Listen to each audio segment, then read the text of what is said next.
جب خواتین ہی کو دیکھ لیں، جب خواتین اپنے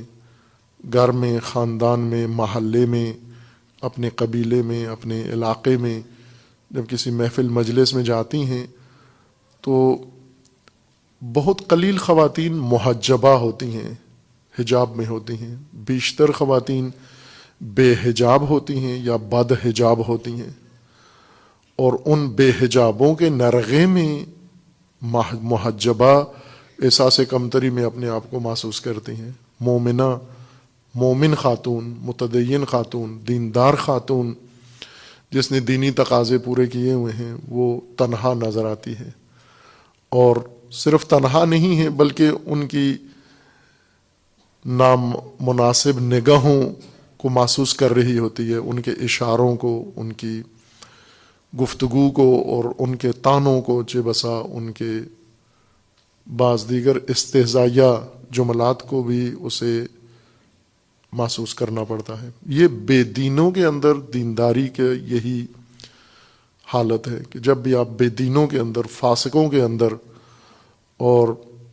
عریان لوگوں کے اندر زندگی بسر کر کے دین بچانے کی کوشش کریں گے، یہی ماحول رہے گا جو اس وقت پاکستان کے اندر ہے.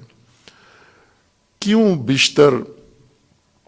خواتین مسلمان ہوتے ہوئے بے حجاب ہوتی ہیں، بد حجاب ہوتی ہیں، نامناسب اپنا حلیہ بنایا ہوتا ہے، لباس شرم و حیا کا لباس نہیں ہوتا، عفت و حیا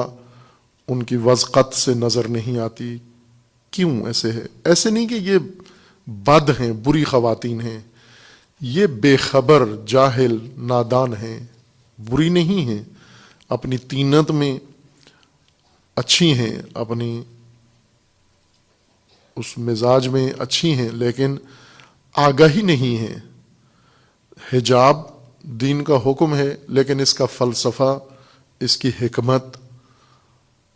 اس کی غرض، اس کی غایت، اس کا نتیجہ، اس کا ثمرہ اسے معلوم نہیں ہے. خود بھی حجاب اتار دیا ہے، اور جس نے حجاب پہنا ہوا ہے، حجاب اختیار کیا ہوا ہے، اس پر بھی طعنے کستی ہے اور اس کے اوپر بھی استہزائیہ جملے استعمال کرتی ہے. اب یہ ان کی بے خبری کی وجہ سے ہے، اور بے خبری اس وجہ سے ہے کہ مبلغین دین نے ان تک صرف حجاب کا وجوب پہنچایا ہے، لیکن فلسفہ حجاب بیان نہیں کیا کہ حجاب اس دینی تعلیم کا مقصد کیا ہے، حاصل کیا ہے. یہ واقعہ میں چند دفعہ پہلے بھی دہرا چکا ہوں. حج کے ایام میں مکہ معظمہ میں ان حجاج نے تقاضا کیا کہ جب ایک ساتھ ہیں کعبۃ اللہ میں اور زیارت سے ایک ساتھ مشرف ہیں، تو روزانہ درس کا اہتمام کیا گیا، اور ان کے سامنے جو آتے تھے درس کے اندر شرکت کرتے تھے، انہیں حج کے موضوع پر درس دیا جاتا تھا. ایک دن درس کے دوران میں نے یہ مطلب بیان کیا کہ پاکستانی، چونکہ ساری دنیا سے خواتین آتی ہیں اور اکثر ممالک سے محجبہ ہوتی ہیں، ترکی سے جتنی خواتین آتی ہیں وہ ساری باحجاب ہوتی ہیں، انڈونیشیا، ملائیشیا سے جتنی آتی ہیں باحجاب ہوتی ہیں،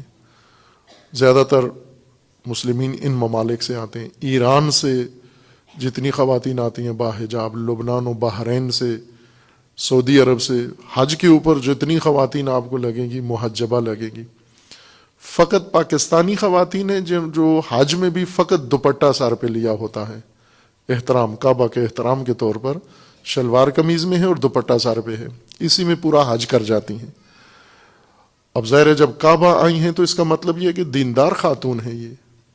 یہ اللہ کی پرستش کرنے والی ہے، کوئی شوق اس کو لے کر کعبہ آیا ہے، ورنہ یہ سوئٹزرلینڈ چلی جاتی، ورنہ یہ ملک کے اندر یا ملک سے باہر کسی اور تفریحی مقام پر چلی جاتی. جب خود اپنی استطاعت سے یا اپنے شوہر کی استطاعت سے یا اپنے والد کی استطاعت سے یا کسی کی استطاعت سے یہ آگے یہ حج پر آئی ہے، اس کا مطلب یہ ہے کہ اس کے اندر مذہب ہے، دین ہے، خدا کا خوف ہے، حب خدا ہے، وہی اس کو کعبہ لے کر آیا ہے. لیکن اس کی آگہی، اتنی قلیل ہے کہ کعبہ اللہ کے گھر میں آئی ہے لیکن مناسب لباس میں نہیں آئی ہے. کیوں نہیں آئی؟ چونکہ اسے بتایا ہی نہیں گیا اور حجاب کا اس کو معنی ہی نہیں معلوم. ایک محترمہ اسی درس کے اندر بیٹھی ہوئی تھیں، آشنائی تو نہیں تھی ہمیں فردن فردن کون بیٹھا ہوا ہے، قافلے میں کون ہے اور درس میں کون بیٹھا ہوا ہے. باہر کیف انہوں نے وہ درس سنا اور میں نے یہ بات کہہ دی کہ پاکستانی خواتین دیگر خواتین کی طرح جتنی حاجیہ آتی ہیں باقی دنیا سے اور محجبہ ہوتی ہیں، اے کاش ہمارے ملک و وطن کی خواتین بھی ان کی طرح باحجاب ہوتی، کعبہ میں کم از کم باحجاب ہوتی. انہیں بہت بری لگی یہ بات ان محترمہ کو، اور درس کے بعد آ کر انہوں نے باقاعدہ اعتراض کیا اور سخت الفاظ میں تند طریقے سے اعتراض کیا اور کہا کہ آپ بہت ہی شدت پسند ہیں اور آپ نے یہ بات کی ہے کہ خواتین دوپٹے میں حج کر کے چلی جاتی ہیں. دوپٹے میں حج میں کیا حرج ہے؟ اللہ تو دل کے معاملات جانتا ہے، دوپٹوں سے تو نہیں مربوط. خوب اس طرح کی انہوں نے کافی باتیں کر دیں. قریب ہی ایک چھوٹی سی بچی شاید 9-10 سال کی عمر کی ایک بچی کھڑی ہوئی ہماری باتیں سن رہی تھی اور اس بچی نے ایک خوبصورت عبایا عربی عبا اوڑھی ہوئی تھی. پاکستانی بچی تھی لیکن اپنے والدین کے ساتھ حج پہ آئی ہوئی تھی، ابھی بلوغ کی عمر میں پہنچی اور اللہ نے اسے توفیق دے دی، وہ بھی اس میں شامل تھی. وہ خوبصورت عبایا مقنا اس نے اوڑھا ہوا تھا، اوپر اس نے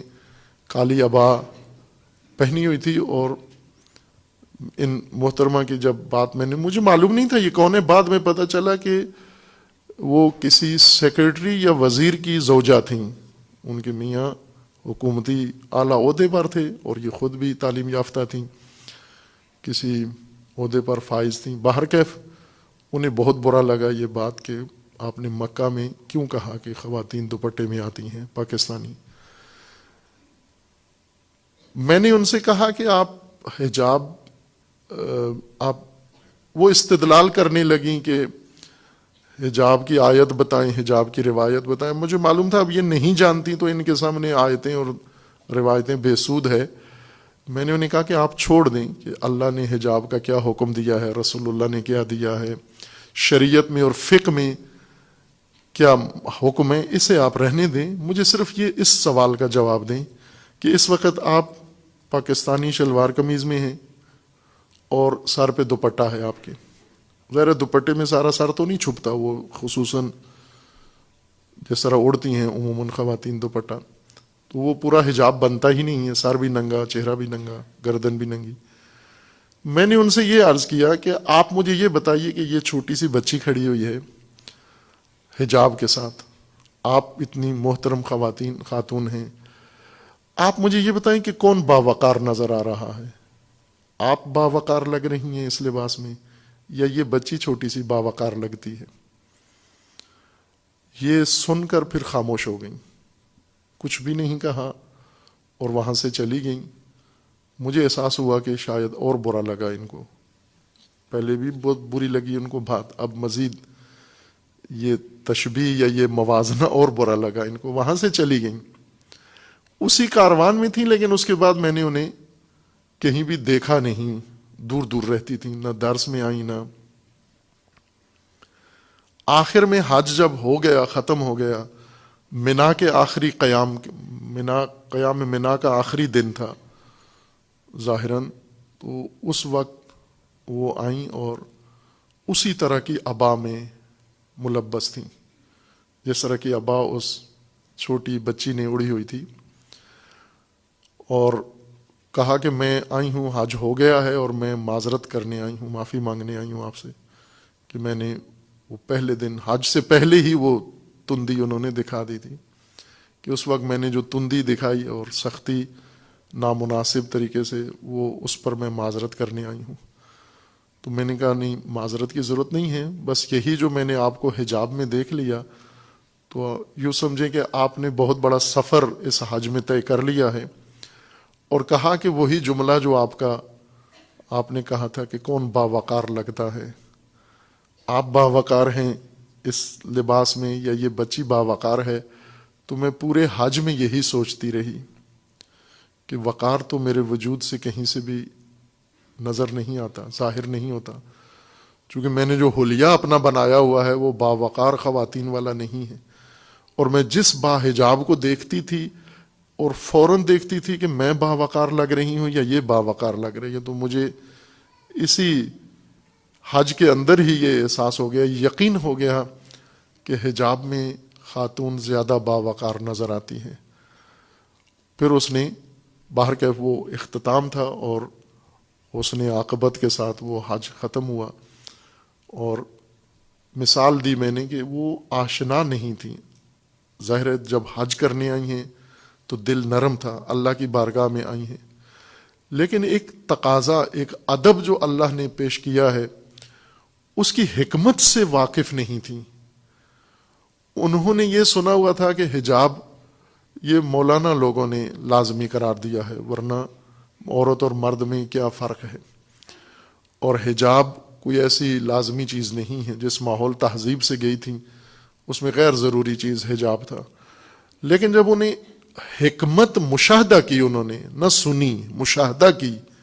کہ حجاب کی ایک حکمت شخصیت کا وقار ہے، خواتین کی شخصیت کا وقار ہے۔ آپ مردوں میں بھی یہ دیکھتے ہیں کہ دو طرح کا لباس ہوتا ہے، کچھ مرد ہوتے ہیں جنہوں نے تنگ لباس پہنا ہوتا ہے، تنگ پتلونیں پہنی ہوتی ہیں، ان کے اوپر اور زیادہ تنگ شرٹیں پہنی ہوتی ہیں اور آدھے بازوؤں والی شرٹیں پہنی ہوتی ہیں۔ آج کل تو ویسے ایک نسل پیدا ہوئی ہے جو پھٹی ہوئی پتلونیں پہنتے ہیں، پھٹی ہوئی نہ ہو تو اس کو پھاڑ کے پہنتے ہیں۔ یہ نئی نسل پیدا ہوئی ہے، پھٹے ہوئے کپڑے پہن کے، فیشن کا ایک حصہ ہے۔ خوب ان کے ساتھ ہی اگر ایک انسان مکمل لباس میں ہو، پورے لباس میں ہو، شلوار قمیض میں ہو، اچھی شلوار قمیض سلی ہوئی ہو اور دھلی ہوئی ہو اور استری ہو، تو آپ اس غلیل کو دیکھیں جو پتلون میں پھنسا ہوا ہے، اور ساتھ ہی اس انسان دوسرے کو دیکھیں، کون باوقار لگتا ہے؟ نہیں لگتا، یہ حلیہ نہیں لگتا، یہ غلیلیں باوقار نظر نہیں آتی۔ جنہوں نے شرٹیں بغیر آستین کی شرٹیں پہنی ہوتی ہیں، بازو ننگے کیے ہوتے ہیں، ہر اندام جسم کا نمایاں کر کے باہر آتے ہیں، یہ بالکل باوقار نہیں لگتے، اوچھے لگتے ہیں، چھچھورے لگتے ہیں، ہلکے نظر آتے ہیں، سبک نظر آتے ہیں۔ اس کے بجائے جب کوئی بچہ ہو یا بڑا ہو، یہیں لاہور میں کسی شادی میں قدیم ایام کی بات ہے کہ شادی کا موقع ملا، ایک چھوٹا سا بچہ 5-6 سال کا، وہ پنجابی لباس میں تھا، خالص پنجابی لباس، دھوتی، چھوٹے سے بچے نے دھوتی باندھی ہوئی تھی، اوپر کرتا تھا اس کے، اور اوپر پگ رکھی ہوئی تھی۔ اس نے کسی ایسے خاندان کا تھا جہاں یہ روایات شاید ابھی تک باقی ہیں۔ وہ اتنا اچھا لگا مجھے وہ بچہ وہاں پر اس اپنے مقامی دیسی لباس کے اندر، کہ دھوتی باندھی ہوئی، ظاہر شادی کا لباس تھا اور زیادہ خوبصورت، اور بچہ بھی تھا، اس سے اتنا جچ رہا تھا وہ، میرا جی چاہ رہا تھا کہ اس کی تصویر بنا کے سب کو بتاؤں کہ یہی پہنا کرو، یہ اس میں تم باوقار لگتے ہو، اوچھے اور چھچورے نہیں لگتے۔ لیکن ماحول تہذیب انسان پر ٹھونستی ہے، یہ چیزیں تحمیل کرتی ہے۔ یہ متدینین کے گھروں میں آپ دیکھیں، حتیٰ علماء کے گھروں میں بھی ان کے بچے بچیاں بھی یہی لباس پہنتے ہیں جو تہذیب نے انہیں سکھایا ہے، جو ٹھونسا ہے انہوں نے، وہ اپنا لیا ہے، اور وہ بھی باوقار لباس پہننا پسند نہیں کرتے۔ اسی طرح دین کے ہر شعبے میں اگر ہم دیکھیں، متدینین کو شرمندگی کا سامنا کرنا پڑتا ہے۔ باحجاب کی میں نے مثال دی ہے، داڑھی والے مرد جہاں چلے جائیں انہیں شرمندگی کا سامنا کرنا پڑتا ہے۔ اگر نماز کے وقت کوئی مرد یا عورت محفل چھوڑ کے نماز پڑھنے چڑھی جائے تو اسے شرمندگی کا، اول تو اس شرمندگی سے بچنے کے لیے اٹھتے ہی نہیں ہیں، نماز کے لیے جاتے ہی نہیں ہیں، قضا ہو جاتی ہے، یا دیکھتے رہتے ہیں آخری 5 منٹ میں اگر وقت ملا تو پڑھ لیں گے۔ اگر کہہ دیں لوگوں کو جی وقت نماز ہے، ہم جا رہے ہیں نماز پڑھ کے آتے ہیں، تو عجیب نگاہوں سے ان کو دیکھا جاتا ہے۔ مسلمان معاشرے کے اندر دینی احکام، دینی ضوابط، دینی سیرت، دینی کردار کیوں اس حالت میں جا پہنچا ہے، اس کی ایک بڑی وجہ اور بھی وجوہات ہیں۔ ایک وجہ یہ ہے کہ دین کو اس کی حکمت کے ساتھ پیش نہیں کیا، دین اپنے غرض و غایت اور اپنے فلسفے کے ساتھ نہیں پیش کیا، دین کو فقط ایک ضابطے کے طور پر پیش کیا ہے، فلسفے کے طور پر نہیں پیش کیا۔ اگر دین کی حکمتیں بھی ساتھ ذکر کی جاتی، ہر چیز جو بیان کی جاتی ہے اس کی حکمت بھی ہمراہ بیان کی جاتی، وہی حکمت جو قرآن کریم میں اللہ تعالیٰ نے بیان فرمائی ہے، وہی حکمت جو رسول اللہ صلی اللہ علیہ وآلہ وسلم کے کلام نورانی میں موجود ہے، وہی حکمتیں جو اولیاء دین و ائمہ اطہار علیہ السلام نے ذکر فرمائی ہیں، وہی حکمتیں دین کی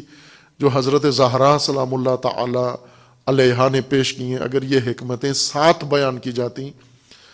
پھر رغبت بڑھ جاتی، پھر بے دین کو شرمندہ ہونا پڑتا،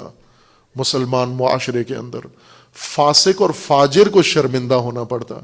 آج مومن کو شرمندہ ہونا پڑتا ہے، متدین کو شرمندہ ہونا پڑتا ہے، اسے اپنا دین باقی رکھنے کے لیے بہت کچھ بھگتنا پڑتا ہے، جھیلنا پڑتا ہے، جبکہ بے دین بالکل آزاد ہیں اور ان کی طرف کوئی ایسی اشارہ یا نگاہ بھی نہیں ہوتی تعجب کی کہ تم تو بڑے بے دین ہو، مسلمان ہوتے ہوئے بے دین ہو، نماز کا وقت ہو گیا ہے تم نماز نہیں پڑھ رہے، خاتون ہوتے ہوئے تم حجاب میں نہیں ہو،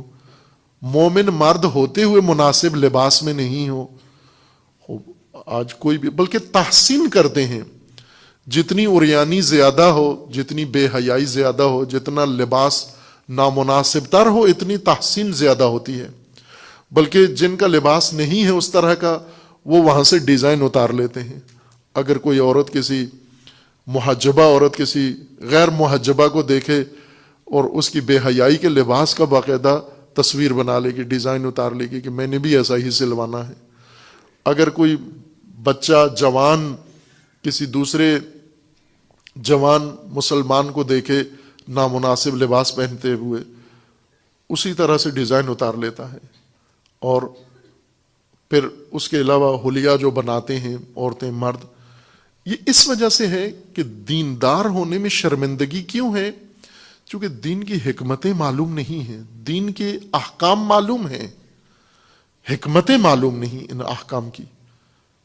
سوجھ بوجھ رکھتے ہوئے، علم رکھتے ہوئے بھی دین کی طرف رغبت نہیں ہے۔ جناب سیدہ اب اس امت کو جو سختی سے پابند تھی دین کی، وہ لوگ ایسے نہیں تھے جن کو جناب سیدہ خطاب فرما رہی ہیں، وہ دین میں سست نہیں تھے،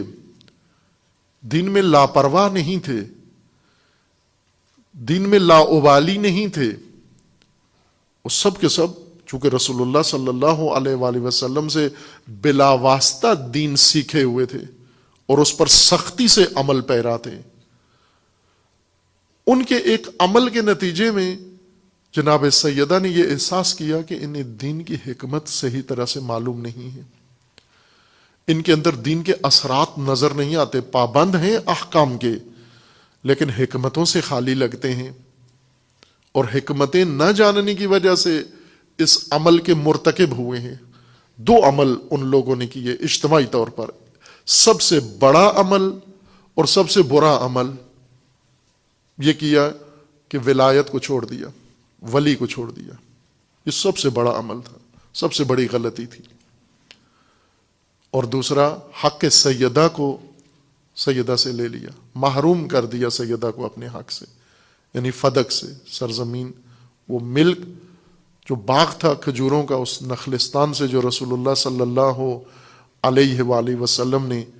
ہبہ کیا تھا، اسے لے لیا بی بی سے۔